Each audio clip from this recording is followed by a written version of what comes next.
akuza dhe shpifjet e tilla ka ndodhur edhe më herët ndaj leadershipit të ushtrisë lirëtare të Kosovës, zotit Haradinaj, zotit Limaj, por edhe në Hag ka fituar drejtësia mbi shpifjen, intrigën dhe prapaskenat e ndryshme, por dua të potencoj se askush me asnjë gjykat nuk do të mund ta rishkruaj historinë e Kosovës, historinë e rajonit. Kosova ka fituar betejën, e ka fituar pastër në një bashkëpunim të ngushtë me Shtetet e Bashkuara të Amerikës, Bashkimin Evropian dhe NATO-n. Pra, ka qenë një kërkesë e bashkësisë ndërkombëtare pa drejt në raport me institucionet e Kosovës, po për hir të bashkëpunimit me botën perëndimore, edhe këtë sfidë mund të themi e kemi gëlltitur që të shikojmë për të ardhmen e shtetit tonë. Përshëndetje zoti kryeminist, mirë si u gjetëm dhe faleminderit që pranuat të flisni për ne. Motoja juaj e re është misioni i ri. Çfarë do të thënie ka misioni i ri? Ne kemi përmbyllur dy fazat më të rëndësishme apo sfidat më të rëndësishme që kemi pasur si vend, si qytetar. Sfidën e parë atë e fitimit të lirisë, pra çlirimit të Kosovës, largimit të Serbisë prej Kosovës. Sfida dytë apo beteja dytë ka qenë bërja e Kosovës e pavarur dhe sovrane. Sot Kosova është vend sovran, është i pavarur, i njohur për 106 shteteve ndërkombëtare, integruar në shumë organizata rajonale dhe ndërkombëtare, Bankën Botërore, Fondi Monetar Ndërkombëtar, EBRD, në shumë institucione financiare. Tani ne duhet vazhdojmë në sfidën e tretë apo qëllimin dhe synimin tonë të tretë, atë bërjes së Kosovës një vend edhe më i zhvilluar dhe mbi të gjitha në krijimin e vendeve të reja të punës. Pra, misioni i ri është përkushtimi ynë për fuqizimin e zhvillimit ekonomik të Republikës së Kosovës, krijimin e vendeve të reja të punës dhe integrimin e Kosovës në NATO, Bashkimin Evropian dhe Organizatën e Kombeve të Bashkuara. Kohët e fundit ju keni pasur një sër vizitash në qytete të ndryshme kosovare ku keni parë biznesin. Si po ecën biznesi në Kosovë? Në Kosovë është një vend atraktiv për biznesin, u kriju një klimë mirë për investime. Kemi një partneritet shumë të ngushtë mes qeverisë e Kosovës, odave ekonomike të Kosovës, me odën ekonomike të Kosovës, me odën ekonomike amerikane, gjithashtu edhe me Agjencionin e Biznesit kosovar. Në të njëjtën kohë ne zhvillojmë kontaktet e vazhdueshme edhe drejt për drejt me komunitetin e biznesit, qoftë përmes takimeve tona që kemi, qoftë përmes vizitave të ndryshme, për të informuar drejt për gjendjen reale që ekziston në këto biznese, për mundësinë e thellimit të këtij partneriteti, sepse jam i bindur se vetëm ky partneritet mes qeverisë dhe biznesit do të rrisë angazhimet për zhvillim ekonomik edhe për krijem vendeve të reja të punës. Tani ne kemi lansuar edhe idenë apo projektin e krijimit të fondit për punësimin, që do të jetë një fond prej 1.5 miliard eurosh. Ky fond do të dedikohet drejt për drejt biznesit, pra investimeve që qeveria e Kosovës do t'i bëjë në ndërmarrjet e vogla, të mesme dhe të mëdha, me qëllimin dhe synimin për zgjerimin e këtyre ndërmarrjeve, për rritjen e prodhimit dhe natyrisht krijimin e vendeve të reja të punës. Në të njëjtën kohë jemi duke punuar që përfitues nga ky fond të jetë edhe shpirti i ri i ndërmarrësisë, shpirti i ri afarist, ata njerëz që dëshirojnë të hapin biznese të reja, por që sigurojnë dhe garantojnë që do të hapin edhe vende të reja të punës. Pra, do të jetë një mundësi e re, një mundësi e madhe, një mundësi që vendet të tjera në re nuk e kanë praktikuar, dhe këtë mundësi unë kam besim që biznesi kosovar do ta shfrytëzoj maksimalisht. Jam në kontakt vazhdueshëm me biznesin kudo, anë kanë Kosovës, të gjithë e presin me padurim dhe entuziazëm këtë vendim të qeverisë e Kosovës dhe unë kam besim të plot se ne do të bëjmë hapa të rëndësishëm për të ecur përpara. Kuvendi i Kosovës miratoi javën e kaluar ngritjen e gjykatës së re speciale e cila do të merret me hetimin e dyshimeve për krime lufte. Ju vini shprehur se kjo ishte një padrejtësi që po i bëhet Kosovës. Pse arriti çështja deri në këtë pikë? Kuvendi i Kosovës ka votuar më shumë për të ruajtur bashkëpunimin dhe partneritetin me bashkësinë ndërkombëtare. Kuvendi i Kosovës ka votuar sepse i beson Shteteve të Bashkuara të Amerikës, Bashkimit Evropian dhe NATO-s, mbi të gjitha i beson Shteteve të Bashkuara të Amerikës. Unë edhe në fjalimin tim drejtuar deputetëve dhe qytetarëve të Kosovës, e ka potencuar dhe ritheksoj edhe sot. Është një padrejtësi ndaj shtetit Kosovës, sepse gjërat e tilla nuk kanë ndodhur as në Bosnë, as në Kroaci dhe as kundër Serbisë, por ne nuk i friksohemi drejtësisë, nuk kemi asgjë për të fshehur, prandaj edhe kemi votuar që të formohet ajo gjykatë e veçantë me ligjet dhe jurisdiksionin e Kosovës. Populli i Kosovës ka zhvilluar luftë të drejtë, të pastër dhe të ndershme. Ushtria Qëllimtare e Kosovës ka respektuar gjitha standardet ndërkombëtare. Akuza dhe shpifjet e tilla kanë ndodhur edhe më herët ndaj leadershipit të Ushtrisë Qëllimtare të Kosovës, zotit Haradinaj, zotit Limaj, por edhe në Hag ka fituar drejtësia mbi shpifjen, intrigën dhe prapaskenat e ndryshme, por dua të potencoj se askush me asnjë gjykatë nuk do të mund ta rishkruaj historinë e Kosovës, historinë e rajonit. Kosova ka fituar betejën, e ka fituar pastër në një bashkëpunim të ngushtë me Shtetet e Bashkuara të Amerikës, Bashkimin Evropian dhe NATO-n. Pra, ka qenë një kërkesë e bashkësisë ndërkombëtare pa drejt në raport me institucionet e Kosovës, po për hir të bashkëpunimit me botën perëndimore, edhe këtë sfidë mund të themi e kemi gëlltitur që të shikojmë për të ardhmen e shtetit tonë. Rivalit tuaj politik si Albin Kurti ngren pikpyetje nëse ju do të jeni pjesë e timit të gjykatës së re speciale apo jo. Ju jeni një zyrtar i lartë politik në Kosovë. Nëse marrim një rast hipotetik që ju vjen një fletëthirrje nga gjykata e re speciale, ju do t'i përgjigjeni? Zoti Kurti nuk është ndonjë rival i imi, ndërsa në anën tjetër të gjithë ushtarët e Ushtrisë Qëllimtare të Kosovës, të gjithë njerëzit bartës të përpjekjeve për liri, kanë zhvilluar luftë të drejtë, kanë zhvilluar luftën për lirinë e vendit të vet. Dhe ajo është krenaria më e madhe që ndjej në jetën time. Dhe sikur të kisha edhe shumë jetëra tjera, nuk do ndryshoja për asgjë në angazhimet e mia jetësore për lirinë dhe pavarësinë e Kosovës. Kosova njihet sot nga shumë shtete është bërë një punë e mirë e diplomacisë kosovare në këtë pikë, por për të arritur 2/3 e vendeve anëtare në OKB që shërbejnë për anëtarësimin e Kosovës në organizata ndryshme ndërkombëtare, duhet ende punë. Çfarë po bën diplomacia kosovare për njohjen e shtetit të ri? Ne kemi fituar 106 njohje ndërkombëtare, njohjet do të rriten edhe në të ardhmen. Jemi duke bashkëpunuar ngushtë edhe me gjithë miqtë ndërkombëtar, gjithashtu edhe diplomacia shqiptare është duke ndihmuar kudo që ka hapësirë dhe mundësi, kështu që jo me shpresë dhe optimizëm që njohjet do të rriten. Kthehemi në çështjet e brendshme të Kosovës. Në raportin vjetor të Transparency International për indeksin e perceptimit të korrupsionit për vitin 2013, Kosova renditet në vendin e 111 në botë. Edhe sipas Departamentit Amerikan të Shtetit thuhet se ka pasur përhapje të gjerë të perceptimit publik mbi depërtimin e korrupsionit qeveritar. Çfarë po bën qeveria për luftimin e korrupsionit në këtë aspekt? Vlerësoj se Kosova është shembull në rajon për luftë kundër korrupsionit, krimit të organizuar dhe fenomene negative. Ne kemi pasur fat që drejtësia në Kosovë tash e 15 vite është udhëhequr prej bashkisë ndërkombëtare, një herë prej organizatës së Kombëve të Bashkuara, pastaj edhe prej misionit të Renit dhe ligjit misionit të Bashkimit Evropian. Tash kemi arritur një bashkëpunim të avancuar dhe tash gradualisht institucionet e Kosovës po marrin përgjegjësitë dhe ekzekutive. Kosova ka treguar shembullin më të mirë të luftës kundër këtyre fenomeneve negative. Një betejë e tillë do të vazhdojë të ardhmen, jemi bindur që këtë betejë do ta fitojmë. Do ta fitojmë bashkërisht, por në të njëjtën kohë theksoj se Kosova pjesë e këtij rajoni që ka dalur nga luftat të ndryshme e përcjellur me fenomene me ekstreme negative. Zgjedhjet e përgjithshme në Kosovë po afrojnë. Çfarë ndikimi mendojnë se do të ketë largimi nga PDK i dy ish bashkëpunëtorëve tuaj të ngushtë, Limaj dhe Krasniqi?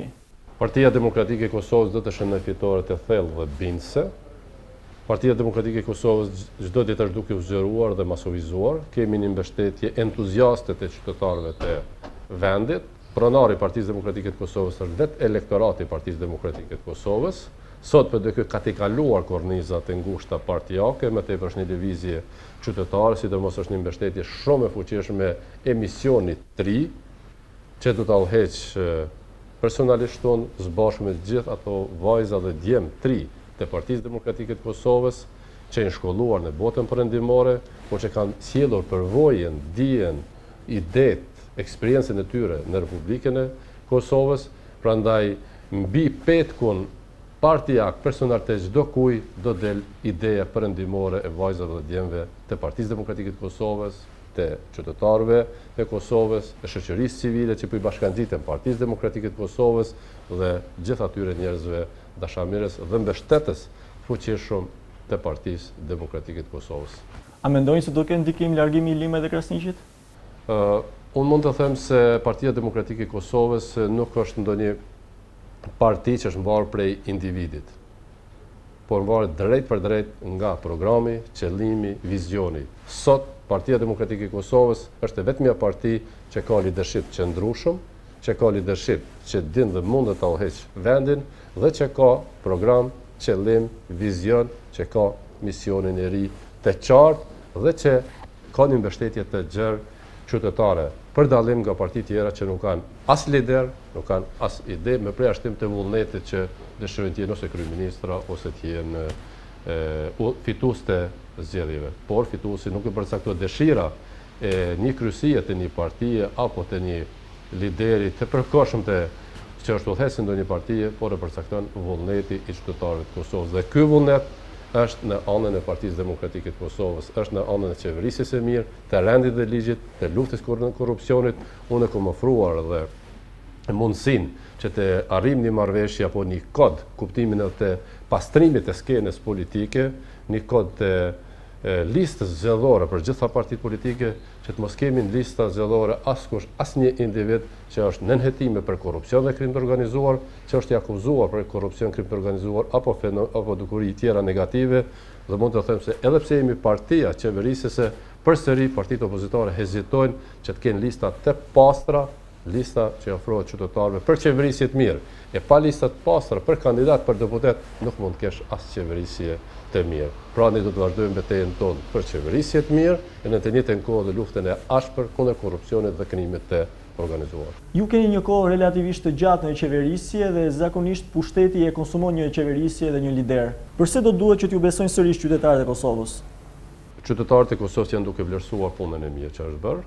Çdo herë natyrisht se kërkesat e qytetarit më të mëdha se sa realizimet, por nga premtimet që i kam prezantuar para qytetarëve ne kemi realizuar edhe më tepër.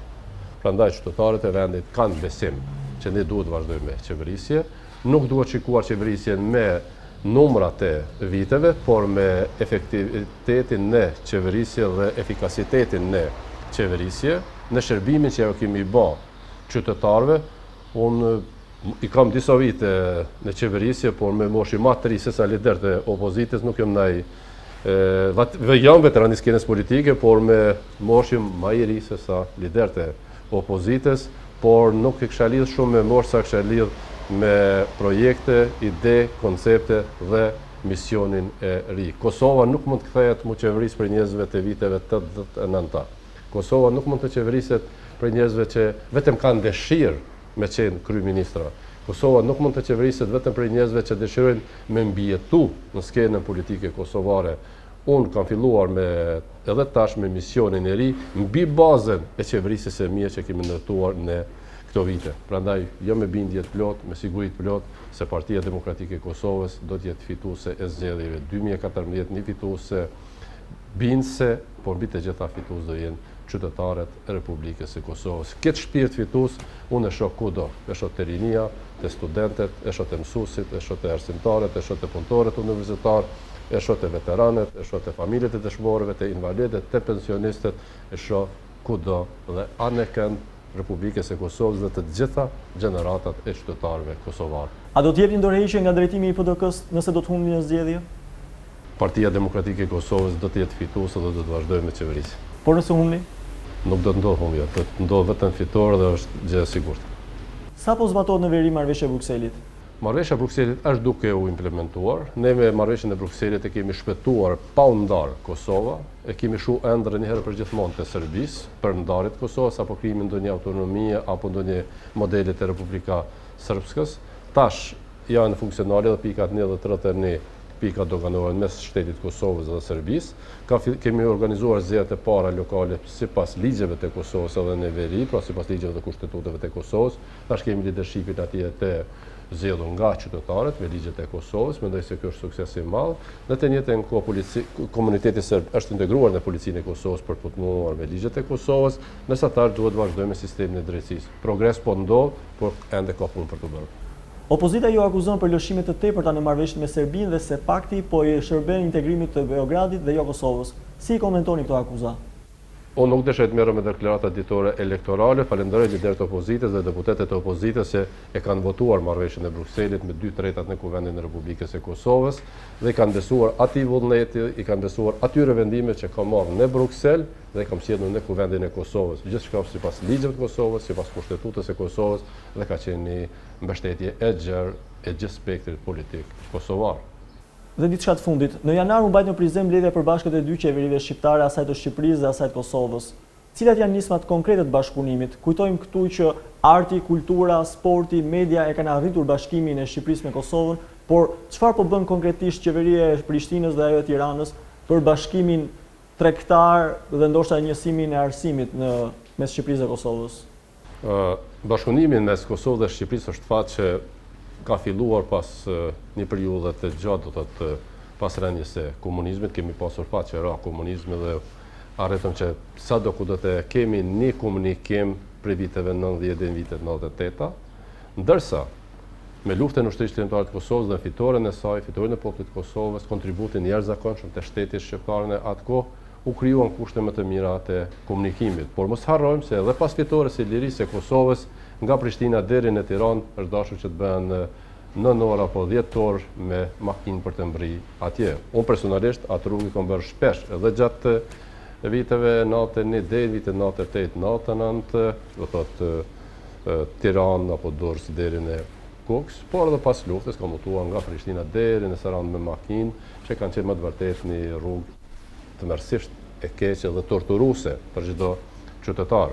Por pas fitores së luftës, ne arritëm të intensifikojmë komunikimin tonë, të intensifikojmë angazhimet tona institucionale dhe arritëm që në projekte që kishëm të përbashkëta të fillojmë edhe infrastrukturën më moderne në rajon. Unë dëshiroj të falenderoj edhe kryeministrin Berisha për fillimin dhe përfundimin e autostradës nga Tirana deri në Koks, edhe pastaj që u krijua edhe mundësia që edhe ne të përmbyllëm autostradën deri në Prishtinë. Mendoj se ky ka qenë pas fitores së lirisë të Kosovës, ky hapi tjetër më i rëndësishëm që ka ndodhur në komunikimin Prishtinë-Tiranë. Ndërsa për të vazhduar edhe tash në një intensifikim të raporteve ndërqeveritare me kryeministrin Rama, tash kemi një intensifikim më të shpeshtë, me rezultativ dhe më konkret në bashkëpunimet ndërministrore që i përmendet edhe ju.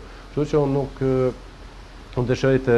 dëshiroj të theksoj se ky intensifikim do të ketë rezultatet e veta konkrete në të gjitha fushat, qoftë në kulturë, qoftë në sport, qoftë në edukim, qoftë në ekonomi, qoftë në turizëm dhe gjitha aspektet. Është një komunikim shumë normal, shumë vëllazëror, por dhe institucional, gjithmonë në frymën euroatlantike. Sfida e radhës është jo barierë ekonomike, ndoshta edhe sistem arsimor i njësuar? Sistem arsimor ne duhet të shikojmë edhe përtej unisimit Prishtinë-Tiranë. Ne duhet shikojmë në unisimin e sistemit të edukimit në nivelit evropian, por duhet marrim edhe modelet amerikane. Unë nuk jam që të mbyllemi vetëm si shqiptarë në sistemin e edukimit. Ne duhet të kalojmë vijat etnike, që të ecëm me trendet bashkëkohore, por natyrisht gjithmonë edhe duhet të kalojmë tash këtë folklorin e abetares. Kemi të kaluar ato procese. Kosova dhe asë Shqipëria nuk i rrezikohet qenia kombëtare shqiptarëve, kur më mirë shqiptarë nuk kanë qenë. Ne duhet vazhdojmë me me trendet bashkëkohore, me trendet euroatlantike, me kriteret dhe standardet euroatlantike. Ky bashkëpunim vetëm sa do të rritet prej gjitha institucioneve, edhe të shtetit Kosovës, edhe të Shqipërisë. Ekziston një vullnet shumë i mirë, por edhe një përgjegjësi në komunikim dhe kryerjen e obligimeve. Është fat që edhe kryeministri Rama, edhe personalisht jemi duke përcjellur nga afër implementimin e çdo zotimi dhe marrëveshje që po arrihet mes ministrive, në mënyrë që të kemi periudha të caktuar të marrjes së obligimeve, por të implementimit të atyre obligimeve. Dhe dëshiroj të falenderoj edhe kryeministrin Rama, edhe kryetarin e parlamentit zotin Meta, edhe liderin e opozitës zotin Basha për mbështetjen që pjedhon gjithë këtij procesi. Dhe ky bashkëpunim mes Shqipërisë dhe Kosovës është një bashkëpunim që ka për krahje një gjithanshme politike. Pozit, opozit, por dhe mbi gjitha një mbështetje të gjerë qytetare.